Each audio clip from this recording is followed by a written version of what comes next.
Well, won't you look at that? Absolutely stunning Irish countryside and scenery. Tranquility on this beautiful summer's evening. Only to be ruined by this. This is my latest heap of misery, the misery machine. A Volkswagen Lupo, which is all the grace, panache and style of a wooden spoon. What have I done this time? So let's take a closer look then at the Lupo. Well, let's start off with the obvious. The terrible, terrible paint, as you can see there, that just flakes off. The lacquer is peeling quite impressively along this leading edge of the bonnet, which means it's gone all kind of matte and rough in places. Impressively so. Also some organic matter there wedged into the headlight. That's as a result of driving too closely to hedges. Got a really, really strange panel gap actually here. I don't know why. I get my whole finger in there, in fact my whole thumb in between the headlight and the bumper. As you can see, the headlight is nice and frosty and foggy. Seems to be okay on this side though. Don't know quite why that is. We have got some rather odd rust on the roof of the car, as you can see there. That's not at all good. The previous owner seems to think that whoever had it before him has tried to fit a roof rack because it is damaged in 3 out of the 4 potential mounting locations. It's fine actually on this side, but as you can see here it's pretty bad actually in 2 places there, the rust. It's pretty shocking actually, that, as you can see, pretty bad. Lack of peel of course on the roof as well, and to be honest just a general lack of appeal for the whole car. No wheel trims, haven't really bothered to get myself a set of them just yet. And you'll notice as well, no aerial on the roof, that's missing. Don't know where that is, didn't come with one. And it didn't come with, when I bought it, a rear wiper. It did come with one from the factory, but it hasn't got one now for some odd reason. I have no idea why. And as you can see, the local wildlife quite like it to dump their feces on. Can't really blame them, can you? The awful lack of peel, of course, then stretches to the bumper section here at the back. I mean, that is spectacularly pink and flaky. Quite impressive, really. Original dealer sticker. That did at one stage say Ballsbridge Motors, but of course doesn't really say it now. And as we'd all expect, obviously the auto shite sticker and mark of quality. We have got some slightly rough edges here and there, and here, for example, a slightly rattly, knackered old door mirror. These wiper arms would need a bit of paint at some stage. And yeah, the number plate's a little bit bashed, battered and bruised. The seller did give me a new set of plates, which will probably just go on my wall, because new plates aren't really going to do much to this car, are they, really?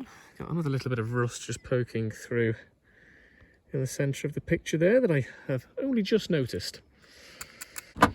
Just before I do go inside, it's very important to note that I do have a very, very common Lupo issue on this particular car. Just before I show you, look at the size of those doors. They're absolutely huge. Look at them. It's like more than a third of the width of the length of the car, should I say. Ridiculous. Which means that they are incredibly heavy, and so they sag. Watch this. Did you hear that? It actually closed all right, oddly. Yeah, actually seems to be closing all right now that I want to show you that it sags. I think it's probably because it's at a bit of an angle here parked.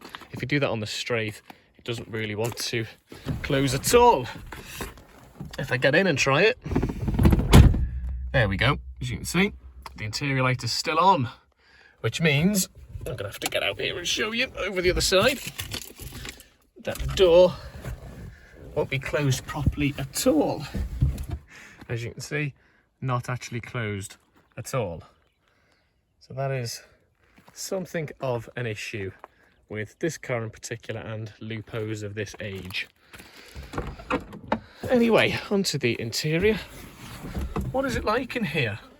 It's quite nice actually. There's the mileage, 119,740. Yeah, I have to say, I won't leave that door open for too long because the door will start to get worse. It's actually pretty comfortable in there and nice and clean because I gave it a good scrub when I bought it about 3 weeks ago. To access the rear then, it's pop it forward. And there you go. I'll just move some of my crap out of the way so you get a decent idea of what's actually in there. These side bins are actually incredibly handy for all the rubbish that you accumulate during car ownership. There is the rear. Those seats are incredibly comfortable. So let's get in and have a little look at the interior in more detail. Has the door closed? Yes, it has. These dials are very funky. There is a slight issue though with that one. The hood over the dial there is a little bit broken. Yeah, it's a little bit rough in places. Not as bad as the Hyundai, which was terrible, of course, with that horrible fake leatherette steering or gearbox gator cover thing.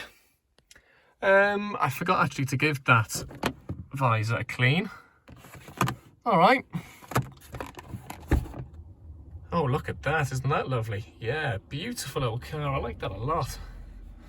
Steering wheel is huge, actually.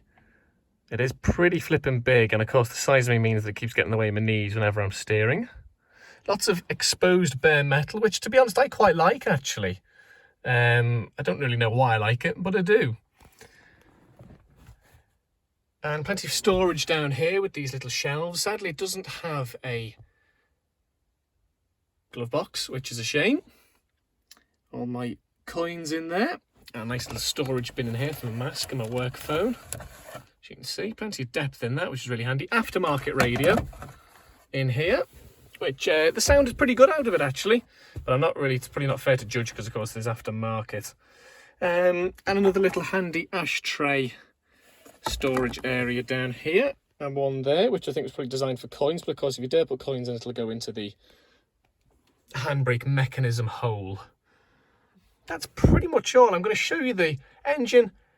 Well, of course, this car is so small, I've only really now got to show you the engine, the boot, and then we'll go for a drive. Let me just find where to pop the bonnet on this thing.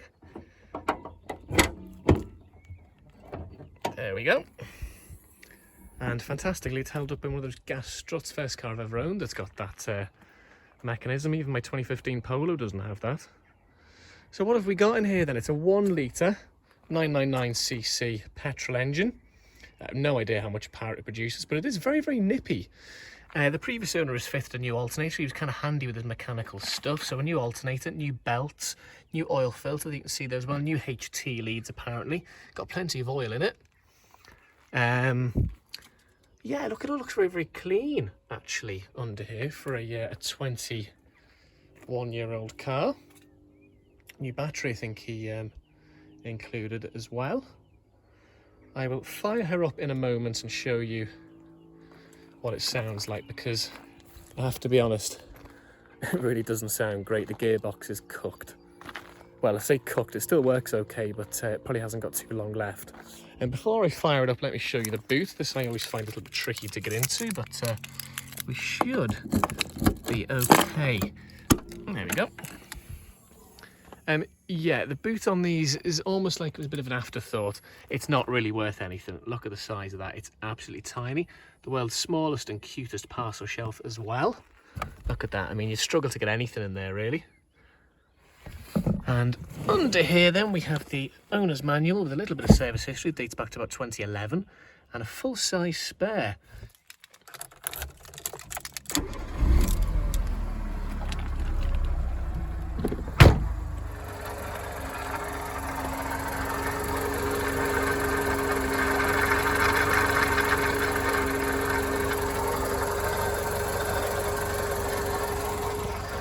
told you it sounded bad, didn't I? Goodness me. Anyway, let's bring her for a drive. One thing I'm going to have to be very, very honest about straight away is that the clutch and gearbox in this car are absolutely awful.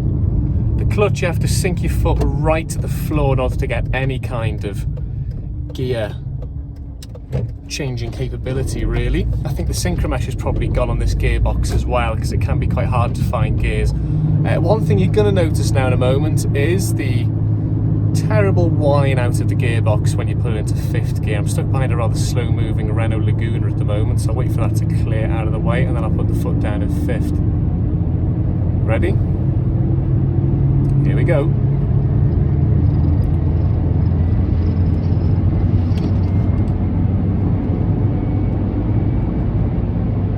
Doesn't sound good, does it?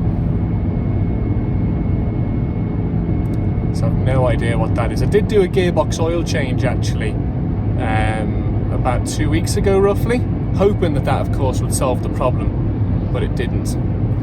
I suppose it wasn't a bad thing to do. At least the gearbox oil in there now is nice and fresh. It took 2 litres actually, 16 quid a litre, rather pricey of course. The seats, they are lovely and comfortable actually. I can't fault them at all. The ride quality it's pretty good actually for a small car. It can be a little bit crashy over bumps, you don't want to be hitting potholes too quick, but then again you say that about any car. Where this car excels, and I have to show you later on when I get to some rather twisty and quick stuff, is handling. It handles like a dream. It's like a little go-kart, and if you think about it, if you look at the videos I did of the exterior, especially the rear wheels, they're at the exact end of each corner of the car, so I suppose it is go-kart-esque design really. You can just throw this thing around. It's only a 1 litre petrol engine, but I tell you what, it definitely provides plenty of poke. I mean, that's us now doing 100 kilometers an hour. I mean, I've had this up to 140 on the motorway. Don't tell the authorities, of course. And it held itself absolutely fine, really. That was, of course, aided by a little bit of gravity down a hill on the motorway. That gearbox noise, very, very odd. I was warned by the previous owner that it did make that noise, and he maybe advised that an oil change would solve it. Listen to this and put the foot down in fifth. That noise is always there, every time I put the foot down. But I mean, I've done probably about 1,500, almost 2,000 miles on this since I bought it about 3 weeks ago, and nothing, touch wood, has gone wrong just yet.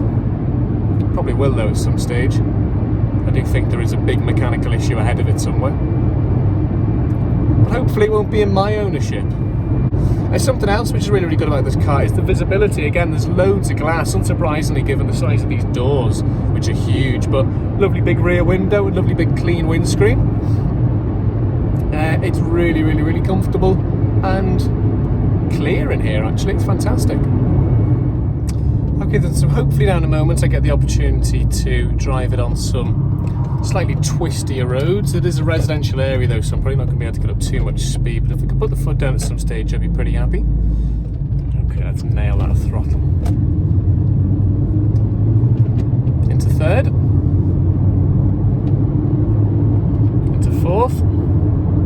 We might just be able to get fifth. There we go, there's fifth, and the gearbox whine, but I tell you, just like a go-kart, it holds the road so well.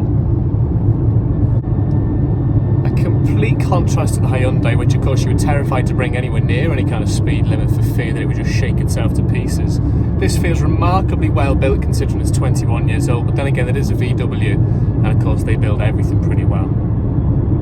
But the acceleration really is remarkable from this car. As I was saying, it's only a 1 litre petrol. I would love to drive the 1.4 petrol. And the 1.6 that they put in the GTI, I'd say the borders on suicidal, really. That must be ridiculously fun. That's probably why there's none left, because they were all crashed by boy racers 20 years ago. So, to surmise this car after this little video review, I have to say my overriding emotion is happiness, really. It's great fun to drive. It's just a shame that there's mechanical issues that need sorting. I mean, I was quoted by my mechanic about 750 quid for a service, gearbox repair, new clutch, and a wheel bearing, really. So it's just financially not viable when this car actually only cost me 600 quid. If I was planning on maybe keeping it for a little bit longer, I would have got the work done, but you know what I'm like on Done Deal. I'll find something pretty dreadful to buy pretty soon, and I'll flog this and buy something else. So we get to put the foot down here a little bit on these twisty bits, and of course, absolutely brilliant fun. Oh yes, superb. Glad I got that little bit in there. Hopefully nobody saw me because it was ever so slightly maybe illegal.